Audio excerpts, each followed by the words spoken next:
mindfulness is a mental formation. Everyone has a seed of mindfulness. And if we practice diligently, and then the grain, and then the seed of mindfulness in us will grow bigger and bigger. And anytime we need that energy of mindfulness, we just touch it, and we have plenty of it in order to make use. And we know that mindfulness has the power, has the capacity to allow us to know what is going on.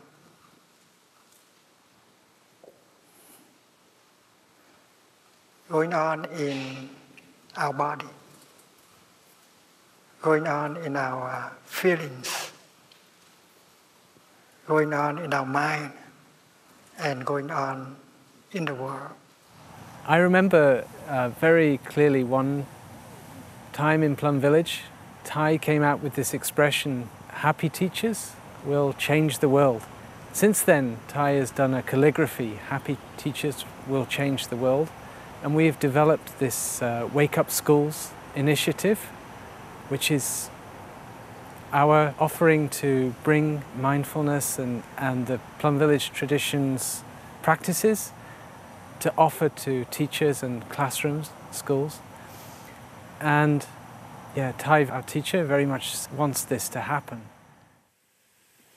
And if teachers know how to do that, they will transmit the practice to the students. The practice is possible in the classroom, and the classroom will be happier. So in education, we want to touch happiness and touch freedom. Those are 2 points that I feel are fundamental to any kind of education. Help teachers be happier in their work, to help students, the whole classroom environment be a place that is enjoyable, to make a school become like a second family, where the teachers, the students, and the whole school, and the parents as well, see it as a joint effort to create a place where it's not about the future, about your careers and the jobs and the positions and the money, but it's a place where you actually, enjoy living and enjoy learning and enjoy exploring. When we're born, we don't necessarily know how to touch happiness. Yeah. There's a joy in the child, but how do we maintain that joy? How do we grow it? And how do we make it lasting so that it can withstand all the kind of difficulties we face? One very wise teacher told me that a good teacher must first be happy, because you transmit your presence to your students. You're really like the weather in the classroom. The mindfulness and just being able to see things with a different set of eyes, just simply through smiling, breathing, and moving slowly. Who would have thought? That's so simple.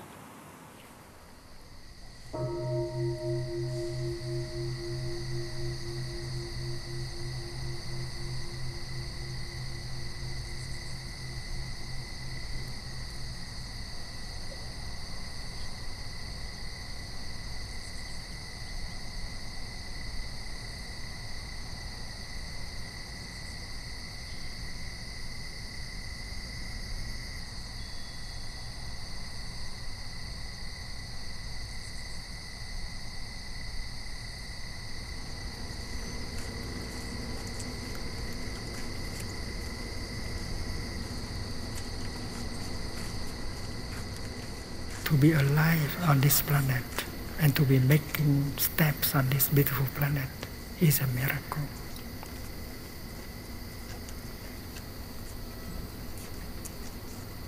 Mindful walking means you touch the ground of the planet Earth mindfully, and you touch all the wonders of life.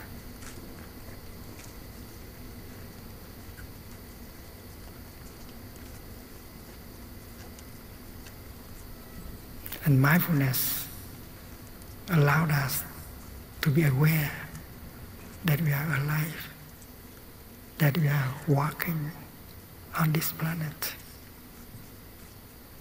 Every step can be healing, every step can be nourishing, every step can free us from the past and the future so that we can truly enjoy the present moment. And there are those of us who are capable of healing ourselves just by mindful walking.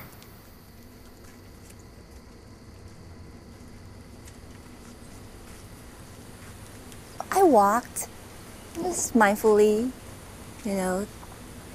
taking care of my steps. And at that moment, just seeing these two groups come together and merge into one big group, one big community.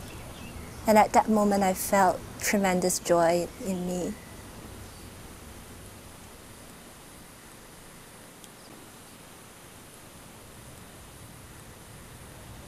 And I remember Thai always asks us to come back to our home.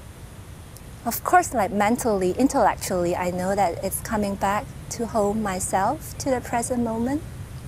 But at that moment, I just suddenly kind of like understand what he said too by coming back to home. The home is maybe the community of us walking together, flowing as a river.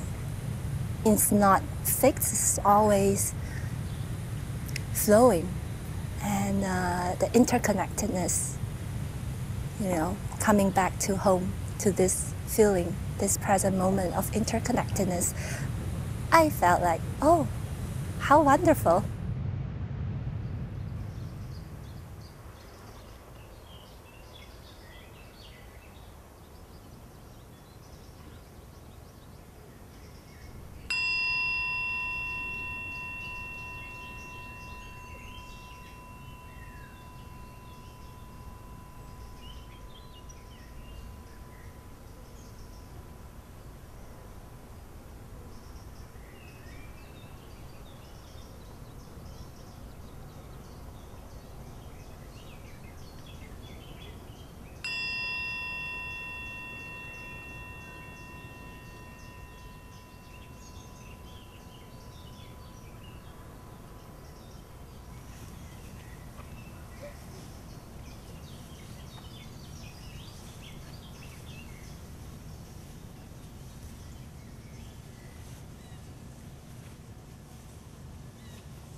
So effortlessness is the nature of the practice. You don't strive, you don't fight, you do not impose a practice on yourself. You do not suffer because of the practice.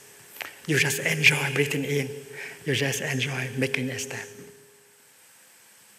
And when your breathing is peaceful, deep, harmonious, and then your body will profit from it. Your body will come lighter, more peaceful. And also your feelings will be more peaceful. In our daily life, very often our body is there, but our mind is elsewhere. And in these moments, we are not truly alive. And according to this practice, you need only to breathe in mindfully, and you ride on your in-breath and go home in just 1, 2, 3 seconds. And when your mind is with your body, you are well established in the here and the now.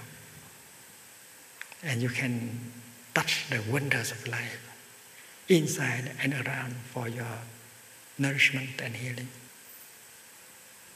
Right now I've been using my mindfulness practice to help keep me more clear in my classroom with the stresses that come, and to be present for the students, and also to know when I'm not feeling like that, to try to find a way to bring more freshness and more presence to myself.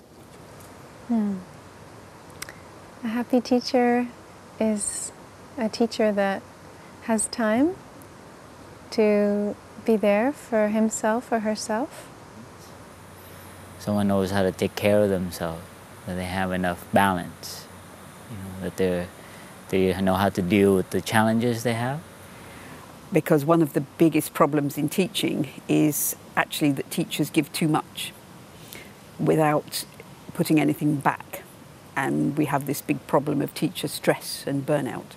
Teaching and learning can look like we're very busy, we're giving this, we're doing that, computers are out. But like, what are actually students getting? What are we actually cultivating in young people? So I feel like that's kind of a hard question. And I have kids coming in and out all day, like they might come for 45 minutes or 90 minutes, but there's a lot of transition. It can be very hectic. So I would start with that simple practice. Just as the brother did for us here, I would have the kids sit in a circle and I would ring the bell. I'd get out my little bell and I'd say to my students, all right, our bodies are here, but where are our minds? Our minds might still be in lunch, it might still be in math class. And so if one hand represents our mind and the other hand represents our body, when I invite the bell and we bring awareness to our breathing, our mind and body come together.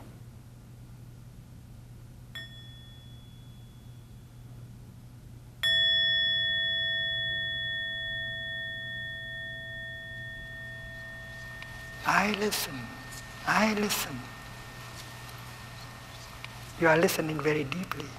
You allow the sound of bell to penetrate into your body, every cell of your body.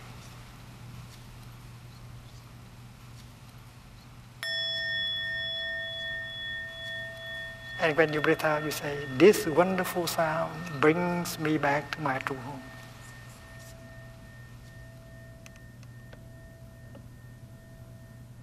To really be there in the classroom. I mean, your body can be there, but your mind might not be there. And when you're mindful, your mind and your body are there, and you have more of a chance to really, if you're there, you know who else is there, you know you're there, and you can have a real encounter, true communication with someone else. And real learning can happen when there's two humans who really connect with each other, because they're both present. And then, that's a life-giving moment. Like Tai says, the best gift you can offer is your true presence. So you have to start with teachers. You have to have teachers who are themselves calm, centered, able to really be there for the kids. So mindfulness is key, and it starts with us. It starts with being able to come home to ourselves and really be there for ourselves. And then the moment of teaching and learning becomes a really rewarding experience of connection. It has quality to it because you're learning information, but you're learning to be a human being at the same time.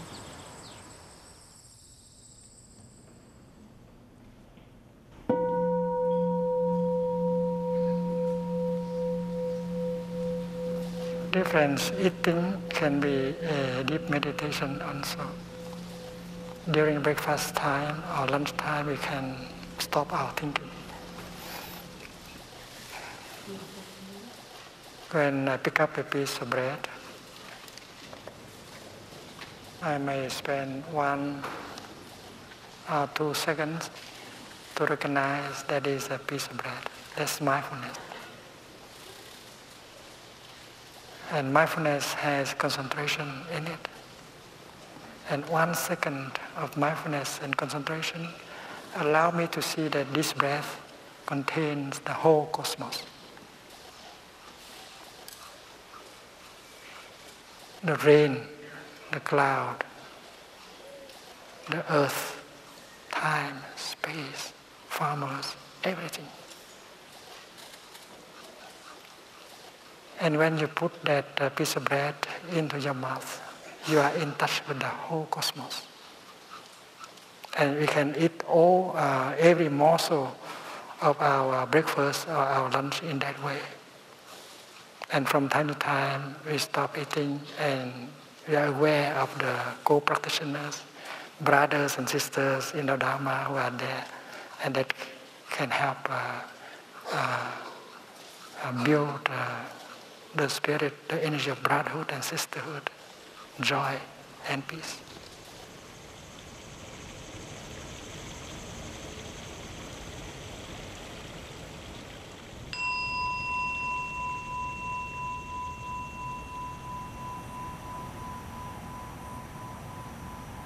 When we have our Dharma discussion families, we just sit in a circle and we share.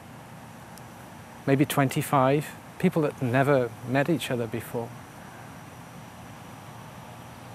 But people get so much from this experience because we set it up in such a way that everybody has a chance to share and be listened to. And the energy of concentration, of listening is quite profound. We don't go into dialogue and we're not interrupted. And you don't get advice.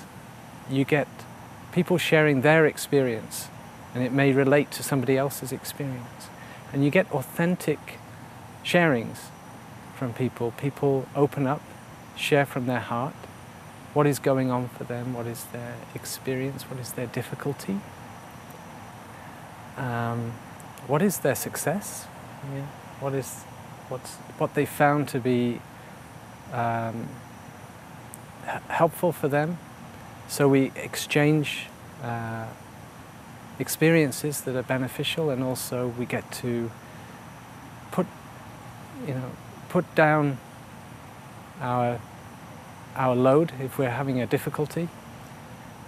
So a lot of healing takes place, and people experience this feeling of brotherhood and sisterhood in this kind of circle in a way which seems miraculous.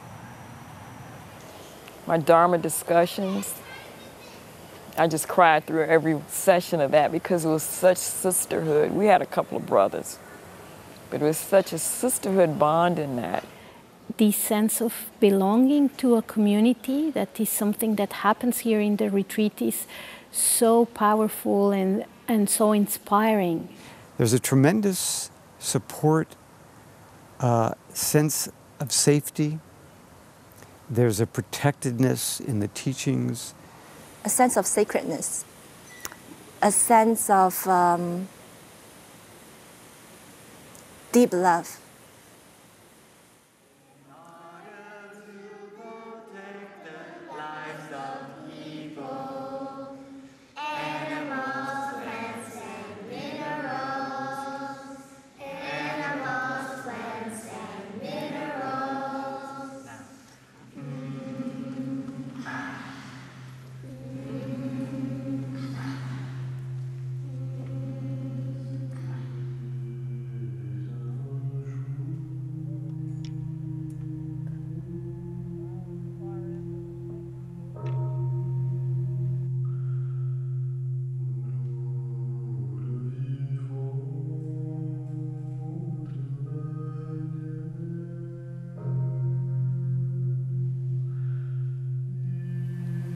And after 4 or 5 days of just being in this collective energy of peace, quiet, mindfulness, ease, not having any projects to work on, any meetings to attend, just letting go of their thinking, coming back to their breathing, being aware of their body and their emotions for 4 or 5 days. I think they felt very, very touched that we care enough.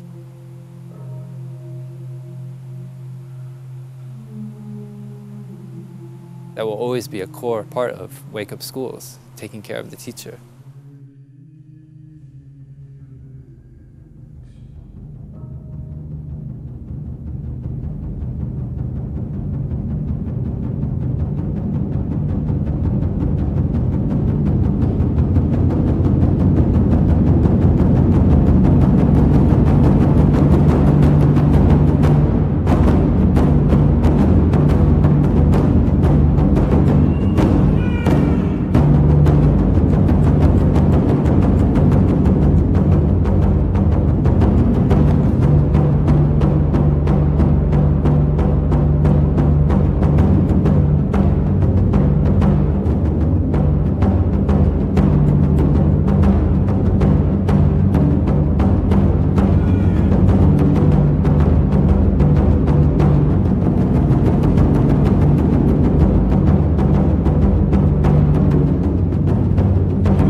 there is a habit energy in every one of us. We are used to run. Usually people don't like to go home to themselves and get in touch with the suffering inside. They are afraid of being overwhelmed by the suffering inside. So the usual way is to try to run away from their own suffering. They try to cover up the suffering inside, their loneliness, their fear, their anger, their despair.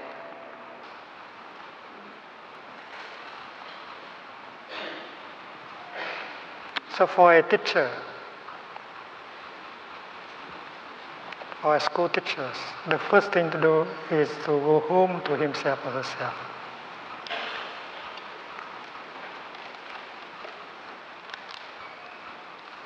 The way out is in.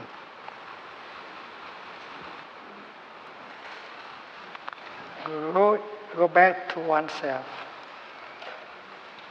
and take care of oneself. Learning how to generate a feeling of joy, learning how to generate a feeling of happiness, learning how to handle a painful feeling, a painful emotion. Listening to the suffering, allow understanding and compassion to be born and suffer less. This is the first step. And she has to do that. That is the first step. 5 years ago, my father passed away. And at that time, it was an aneurysm, very sudden. And so I kept, I retreated. I can remember at that time, I don't know, people would try to get it out of me. My wife tried very hard to have me talk about it. I couldn't. I thought, I can control this. My rational mind thought I could control this experience. But since that time, I lose my temper. I'll yell, raise my voice. Things have happened. But coming here, at the beginning of the retreat, Tay made a comment. He said, sometimes through the practice, you can touch your suffering. And I didn't really, I listened. But then when there was a sister leading the mindfulness of the inner child, and so we had to visualize the inner child, take care of our fragility, and then she went on to the mother inside of us. And I love my mother very much, and that was a very painful time for her. But I found myself, though I was trying to concentrate, thinking, move on to the Father, move on to the Father in me. And I've caused suffering for my wife, I've caused suffering for my children, for my students, in not knowing about my anger. And I felt that moment that I actually had touched my suffering. Yeah.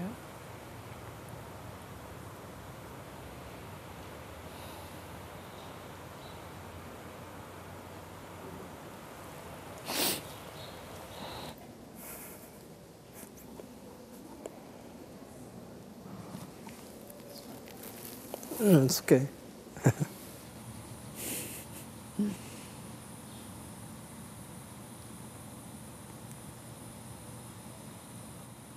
It's because of all these people that have taught me so much lessons. And it was very much overwhelming for me. And I'm very grateful. We can speak about the goodness of suffering.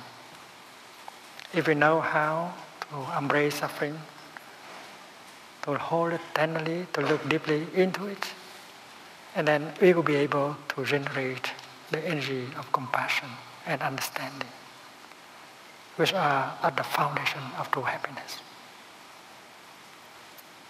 It's like when you grow lotus flowers, you need the mud. Lotus flowers cannot grow on marble. Without the mud, you cannot grow lotus. The same thing is true with happiness and suffering. A good practitioner knows how to make good use of suffering in order to grow happiness. We get teachers in our retreats that want to come and learn curriculums and techniques, but in the end, we teach them how to transform themselves, how to bring about happiness in their own lives. And that is more powerful than any curriculum or technique. Although it's important to teach young people mindfulness, it's even more important to be mindful yourself as a teacher, because kids pick up on what you embody, who you are, much more than they do what you tell them to do. It's just fundamental to any kind of teaching. The teacher needs to master it before they can share with the student.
This being my first retreat has been very eye-opening, very heart-opening to me.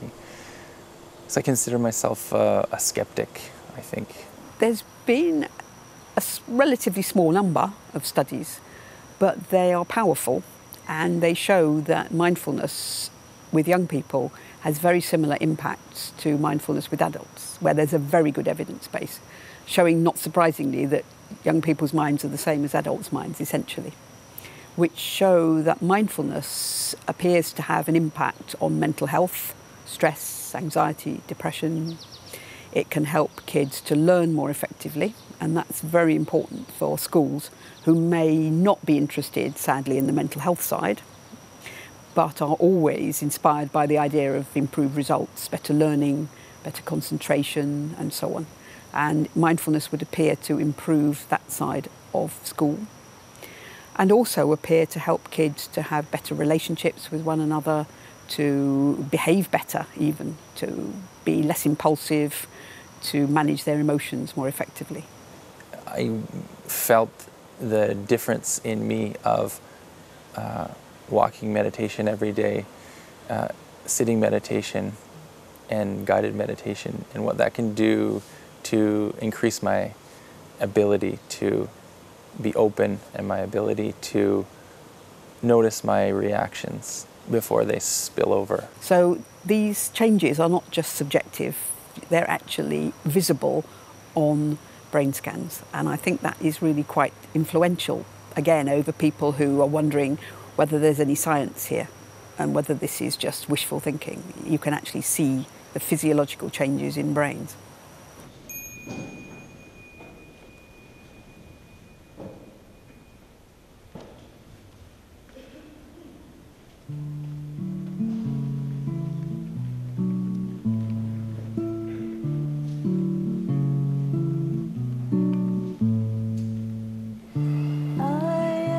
Wow.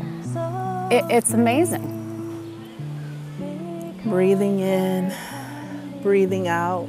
Just the image of so many people, ordinary people, teachers, administrators, really being inspired by these messages. Just the vision of all those people sitting in the hall, meditating, listening to Thai, the depth of discussion that happens in the little Dharma groups we're in, the way people open up to each other, the honesty, the freshness. It is just a real endorsement of mindfulness as a way of being and a way of helping people feel more authentic, which is not always to be happy in the sense of cheerful and smiley. There's been a lot of tears, there's been a lot of opening up, but just renewing that sense of touching the humanity in everyone and in oneself, feeling part of a greater whole is just priceless. Experience suffering and is happiness is suffering. And so our mindfulness is not just like a technique to be successful, but it's a technique to be a free human being. So if you stay with it long enough, that will become its intention. It's not just like stress reduction or being a successful student, but it's actually coming to the deepest of your suffering and finding a way to be free from it and to untie these knots that are stuck in your mind. So I think this is, it's kind of more like the ultimate concern.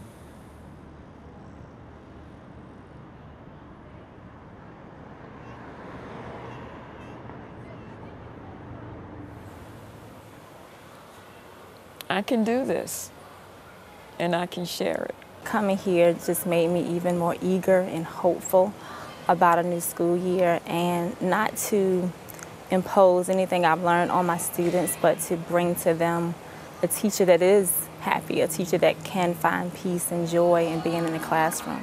I have tremendous hope for my future and what I can do as a teacher. To know that I can be a part of this mindful movement,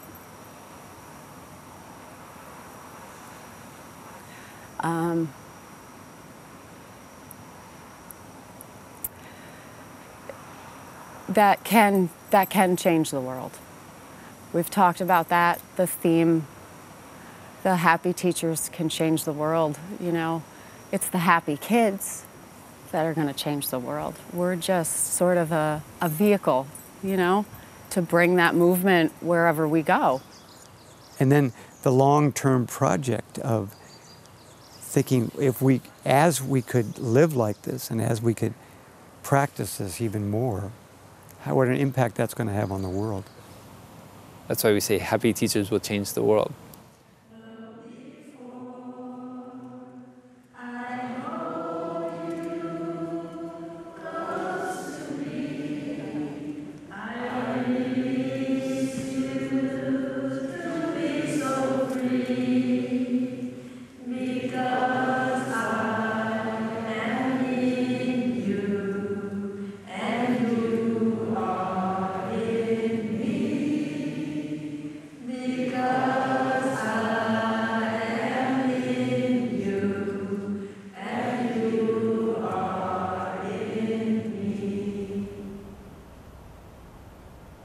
If we are a happy teacher, we are a mindful teacher. And that mindfulness ripples out around us.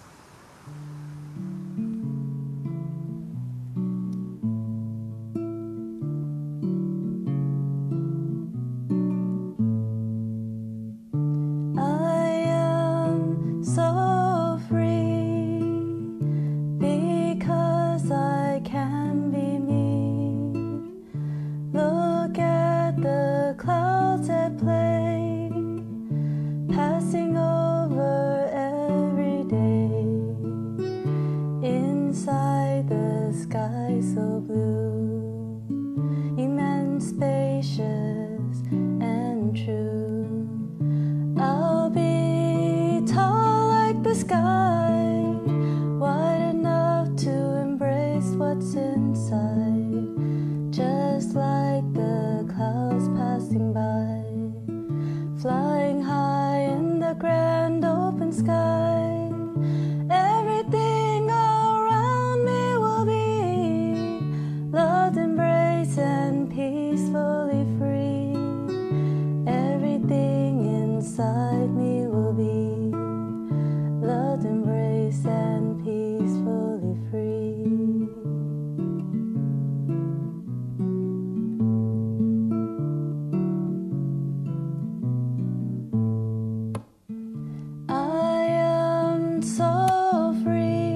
passing by, flying high in the grand open sky.